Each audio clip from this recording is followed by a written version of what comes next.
साथियों नमस्कार, मैं आलोक त्रिपाठी अपने YouTube चैनल आलोक ज्ञानशाला में एक बार फिर से बहुत बहुत स्वागत करता हूं। इस चैनल पे साथियों मैं आपको क्लास 12, क्लास 10th का मैथमेटिक्स, क्लास 10th का फिजिक्स और पॉलिटेक्निक फर्स्ट सेमेस्टर का मैथमेटिक्स पढ़ाता हूं। तो आज जो मैं आपके लिए लेके आया हूं वो क्लास 10th का मैथमेटिक्स है, जिसमें हम लोग पढ़ेंगे त्रिकोणमिति के कुछ अनुप्रयोग। त्रिकोणमिति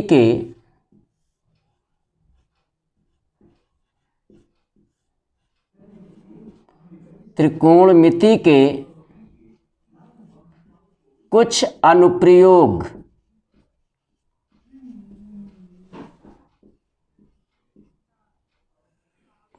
त्रिकोणमिति के कुछ अनुप्रयोग को ज़्यादा फेमस नाम इसका है, जो सबके उसमें जुबान पे रहता है, वो है ऊंचाई एवं दूरी। ऊंचाई एवं दूरी।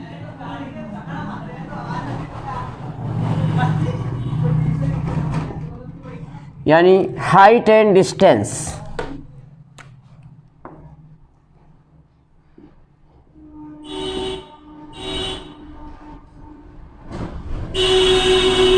Height and distance.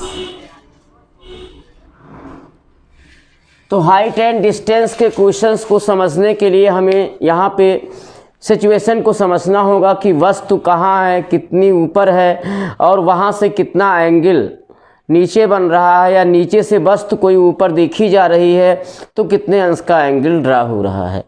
तो ये चीज़ें जानना बहुत ज़रूरी है। तो ऐसे प्रश्नों को हल करने के लिए हमें दो कोणों का सामना करना होगा, वो है उन्नयन कोण और अवनमन कोण, जिसको कहते हैं उन्नयन कोण को कहते हैं एंगल ऑफ एलिवेशन और अवनमन कोण को कहते हैं एंगल ऑफ डिप्रेशन। तो देखिए, फर्स्ट ऑफ ऑल हम लोग जानेंगे प्यारे बच्चों उन्नयन कोण। उन्नयन कोण। उन्नयन कोण यानी एंगल ऑफ एलिवेशन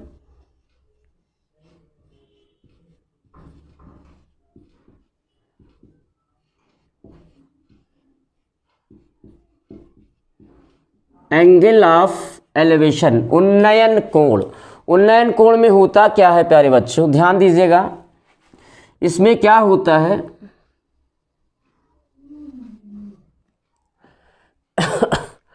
कि वस्तु यानी ऑब्जेक्ट ऊपर होता है और दर्शक यानी प्रेक्षक जिसको कहते हैं वो नीचे होता है। इसको दर्शक कह लीजिए। यहाँ दर्शक है और यहाँ वस्तु है। मान लीजिए दर्शक ए है और वस्तु वी है। तो दर्शक ए का मतलब दर्शक की आंख यहाँ पे है,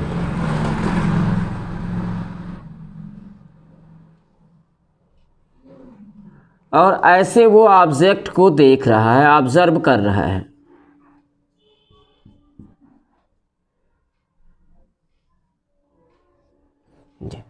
ऐसे वो वस्तु को देख रहा है दर्शक। तो होता क्या है, उन्नयन कोण की जो कंडीशन होती है उसमें वस्तु ऊपर होता है और दर्शक नीचे होता है। तब दर्शक की आंख और वस्तु को मिलाने वाली सीधी रेखा, यानी ए बी की बात वो कर रहा है, स्ट्रेट लाइन की बात कर रहा है। देखिए, उन्नयन कोण की अवस्था में वस्तु ऊपर होता है, दर्शक नीचे होता है, और तब दर्शक की आंख और वस्तु को देख रहा है ऊपर की तरफ। तो दर्शक की आंख और वस्तु को मिलाने वाली सीधी रेखा यानी कि ए बी, दर्शक की आंख से होकर जाने वाली क्षैतिज रेखा यानी ए सी। फिर से एक बार ध्यान दीजिएगा, उन्नयन कोण की अवस्था में क्या होता है, दर्शक नीचे होता है, वस्तु ऊपर होता है। तब दर्शक की आंख और वस्तु को मिलाने वाली सीधी रेखा दर्शक की आंख से होकर जाने वाली क्षैतिज रेखा के साथ जो कोण बनाती है, यानी ए बी ए सी रेखा के साथ जो कोण बनाती है। ध्यान दीजिएगा, क्या होता है कि दर्शक की आंख और वस्तु को मिलाने वाली सीधी रेखा यानी ए बी दर्शक की आंख से होकर जाने वाली क्षैतिज रेखा के साथ जो कोण बनाती है उसे उन्नयन कोण कहते हैं। तो यहाँ पे जो एंगल बनेगा, सपोज कर लीजिए थीटा है, तो थीटा क्या है? उन्नयन कोण है प्यारे बच्चों। थीटा यहाँ उन्नयन कोण है। तो ये उन्नयन कोण की परिभाषा हुई। अगर आपको लिखना हो तो लिख सकते हो। इम्पॉर्टेंट है क्वेश्चन को जानना, एप्लीकेशन को समझना, क्वेश्चन के प्रोसेस को जानना, लेकिन एंगल ऑफ एलिवेशन और डिप्रेशन के बारे में ज़रूर जान लीजिए। तो देखिए क्या होता है इस अवस्था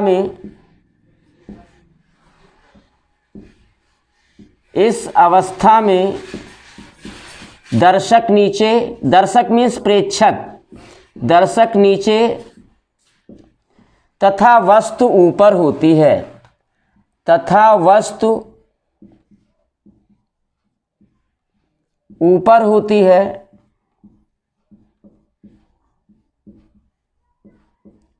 और तब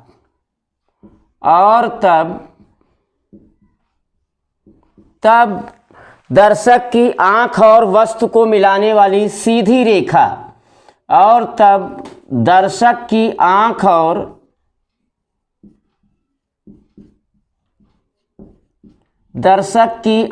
और वस्तु को मिलाने वाली सीधी रेखा, वस्तु को मिलाने वाली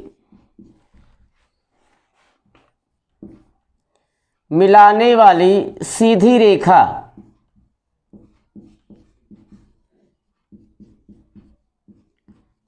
रेखा यानी ए बी, और तब दर्शक की आंख और वस्तु को मिलाने वाली सीधी रेखा। प्यारे बच्चों, सीधी रेखा यानी ए बी, दर्शक की आंख से होकर जाने वाली क्षैतिज रेखा, दर्शक की आंख से होकर जाने वाली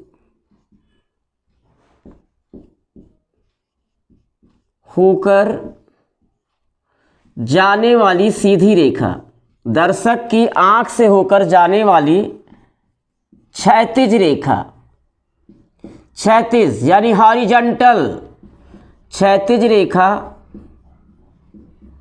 के साथ जो कोण बनाती है,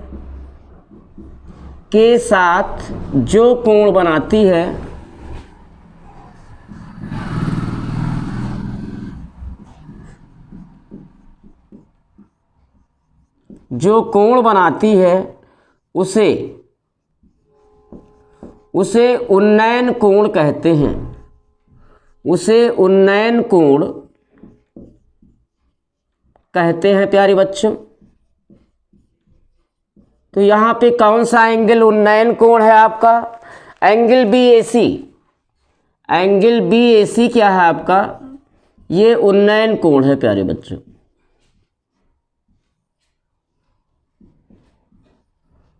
तो क्लियर, समझ में आ गया होगा कि दर्शक की आंख और वस्तु को मिलाने वाली सीधी रेखा यानी ए बी, दर्शक के आंख से होकर जाने वाली क्षैतिज रेखा यानी ए सी के साथ, यानी ए बी रेखा ए सी रेखा के साथ जो एंगल ड्रा करती है उसे ही उन्नयन कोण कहते हैं। अब इसका स्क्रीनशॉट ले लीजिए प्यारे बच्चों।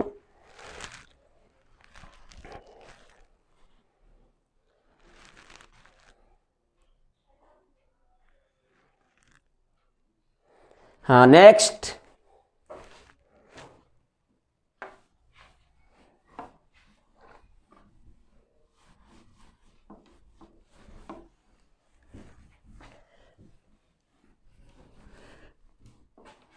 अब देखिए अवनमन कोण, देखिए अवनमन कोण,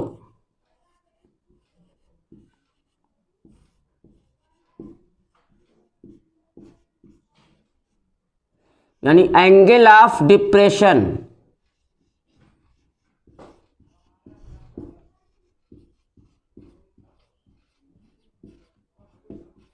एंगल ऑफ डिप्रेशन, अवनमन कोण, अवनमन कोण क्या है प्यारे बच्चों, इसकी कंडीशन यहाँ चेंज होती है। यहाँ पे क्या था, दर्शक नीचे था, वस्तु ऊपर था। अब यहाँ दर्शक ऊपर होगा, वस्तु नीचे होगा। जैसे दर्शक छत पे हो और बंदर नीचे हो और दर्शक बंदर को देख रहा हो, यानी कि यहाँ कंडीशन चेंज होगी। यहाँ क्या होगा, दर्शक ऊपर हो जाएगा और वस्तु नीचे हो जाएगी। तो देखिए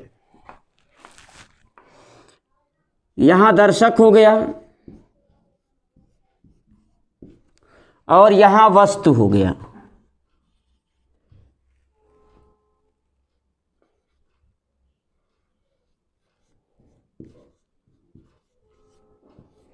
यहाँ वस्तु हो गया प्यारे बच्चों।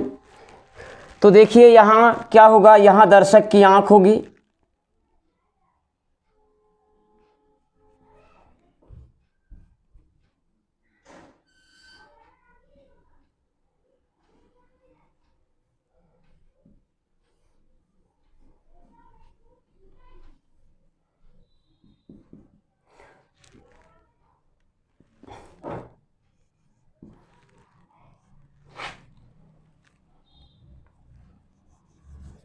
तो देखिए इस अवस्था में क्या होगा, यानी अवनमन कोण की अवस्था में, अवनमन कोण की स्थिति में क्या होगा, अवनमन कोण की स्थिति में दर्शक ऊपर हो जाएगा और वस्तु नीचे होगी और परिभाषा वही डिफाइन करेगा। केवल क्या होगा, सिचुएशन चेंज होगा, यानी दर्शक ऊपर होगा, वस्तु नीचे होगा। और उन्नयन कोण की अवस्था में क्या होगा, उन्नयन कोण की अवस्था में दर्शक नीचे होगा और वस्तु ऊपर होगी। तो देखिए यहाँ पे इस अवस्था में दर्शक ऊपर तथा वस्तु नीचे होती है, तब दर्शक की आंख और वस्तु को मिलाने वाली सीधी रेखा, यानी ए बी की बात फिर ये कह रहा है, ए बी की बात फिर ये कर रहा है, दर्शक की आंख और वस्तु को मिलाने वाली सीधी रेखा, दर्शक की आंख से होकर जाने वाली, दर्शक की आंख से होकर जाने वाली क्षैतिज रेखा के साथ जो कोण बनाती है, कौन सी रेखा, ए बी रेखा, दर्शक की आंख और वस्तु को मिलाने वाली सीधी रेखा यानी ए बी, दर्शक की आंख से होकर जाने वाली क्षैतिज रेखा के साथ यानी AC के साथ, ए बी रेखा AC रेखा के साथ जो कोण बनाती है उसे प्यारे बच्चों अवनमन कोण कहते हैं।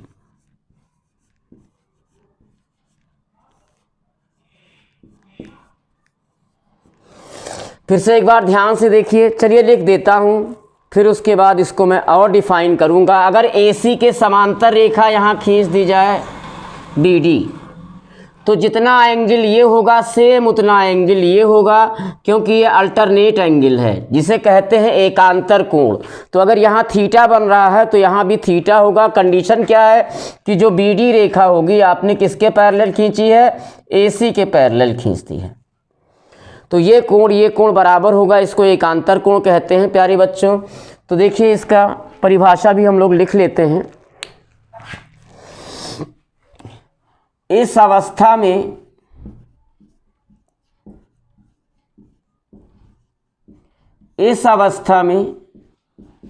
दर्शक ऊपर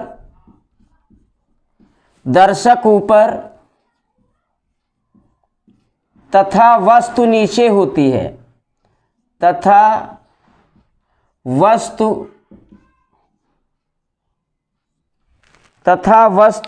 नीचे होती है।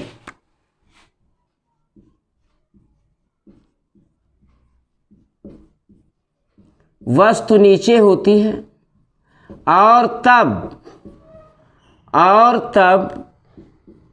दर्शक की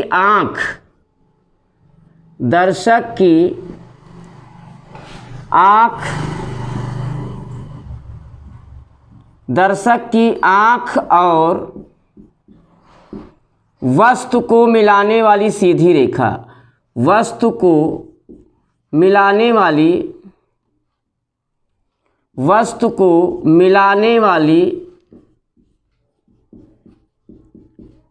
सीधी रेखा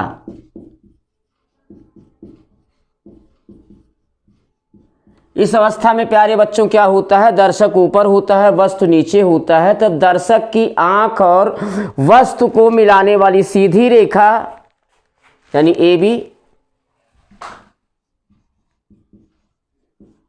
दर्शक की आंख से होकर जाने वाली क्षैतिज रेखा, दर्शक की आंख से होकर जाने वाली, आंख से होकर जाने वाली क्षैतिज रेखा के साथ, क्षैतिज रेखा के साथ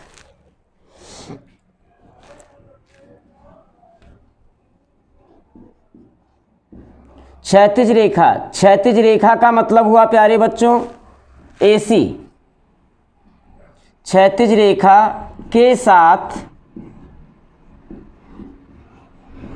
जो कोण बनाती है,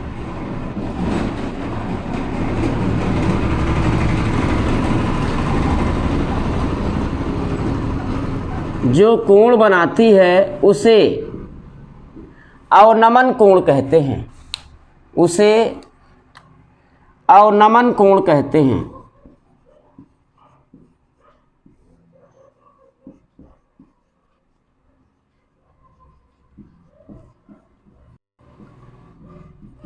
अब देखिए बच्चों, यदि BD AC के समांतर हो जाए तो जो कोण यहाँ अगर थीटा बन रहा था तो यहाँ भी थीटा बन गया, है ना, यानी एंगल BAC बराबर हो जाएगा एंगल ABD, एंगल BAC बराबर हो जाएगा एंगल ABD। इसको कहते हैं एकांतर कोण।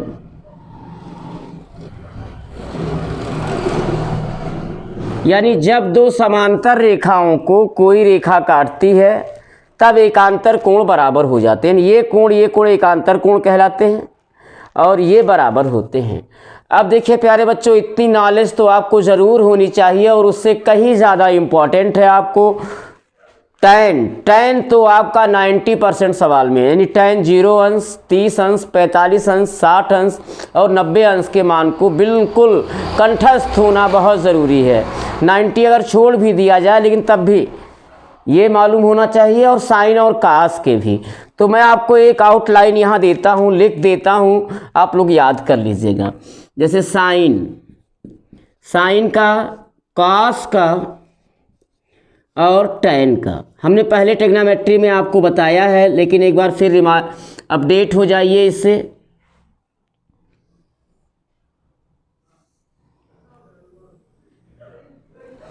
हाँ प्यारे बच्चों,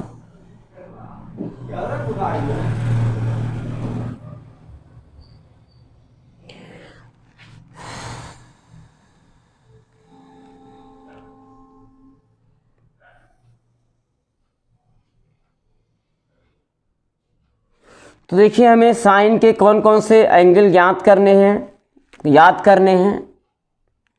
0 अंश ज़्यादा ज़रूरत नहीं पड़ेगी, 30 अंश, 45 अंश, 60 अंश और 90 अंश। इन सारे कोणों की वैल्यू आपको कम से कम 3 त्रिकोणमितीय अनुपात के लिए याद होने चाहिए, साइन, कास और टैन के। तो साइन 0 की वैल्यू 0 होती है प्यारे बच्चों, साइन 30 की वैल्यू 1/2 होती है, साइन 45 की वैल्यू 1/√2 होती है, साइन 60 की वैल्यू √3/2 होती है और साइन 90 की वैल्यू 1 होती है। अब कास में आ जाइए प्यारे बच्चों, कास 0 अंश की वैल्यू 1 होती है, कास 30 अंश की वैल्यू √3/2 होती है, कास 45 की भी वैल्यू 1/√2 ही होती है, कास 60 की वैल्यू 1/2 होती है और कास 90 की वैल्यू प्यारे बच्चों 0 होती है। अब आइए टैन में, टैन 0 की वैल्यू 0 होती है, टैन 30 की वैल्यू 1/√3 होती है, टैन 45 की वैल्यू 1 होती है, टैन 60 की वैल्यू √3 होती है और टैन 90 की वैल्यू इनफाइनाइट होती है। तो ध्यान दीजिएगा। आप चाहे 0 और 90 को भले ना याद करें, लेकिन 30, 45 और 60 साइन, कास और टैन के मान आपको याद होने अति आवश्यक हैं, तभी एक्सरसाइज आपका लगेगा प्यारे बच्चों। नहीं तो सब कुछ समझ में आते हुए फिगर भी आपका बन जाएगा, लेकिन आपको अगर ये वैल्यूज़ नहीं याद है तो आगे क्वेश्चन सॉल्व नहीं होगा। और बोर्ड परीक्षा में प्यारे बच्चों इसमें से एक क्वेश्चन बड़े नंबर में आना ही आना है और छोटे नंबर यानी 1 नंबर में भी पूछा जा सकता है, यानी कुल मिला के अधिकतम 2 क्वेश्चन और एक तो बड़े क्वेश्चन में पूछा ही जाना है प्यारे बच्चों। तो इतनी तैयारी के साथ आप लोग रहिए, फिर अगले वीडियो में मैं आपको इसके एक्सरसाइज बताऊंगा और उम्मीद करता हूं कि आपको ये समझ में आया होगा और आप अपनी पूरी जिम्मेदारी को संभालते हुए, बोर्ड परीक्षा नज़दीक आ रही है, साइन कास टैन के 0 अंश, 30 अंश, 45 अंश, 60 अंश और 90 अंश की वैल्यू को आप कंठस्थ कर लेंगे। तो अगर बच्चों आपको ये वीडियो समझ में आया है, पसंद आया हो तो इसे लाइक कीजिए, सब्सक्राइब कीजिए और आगे इसके एक्सरसाइज का सलूशन आपको निरंतर मिलता रहे इसके लिए बेल आइकन को दबाना ना भूलिए प्यारे बच्चों। धन्यवाद।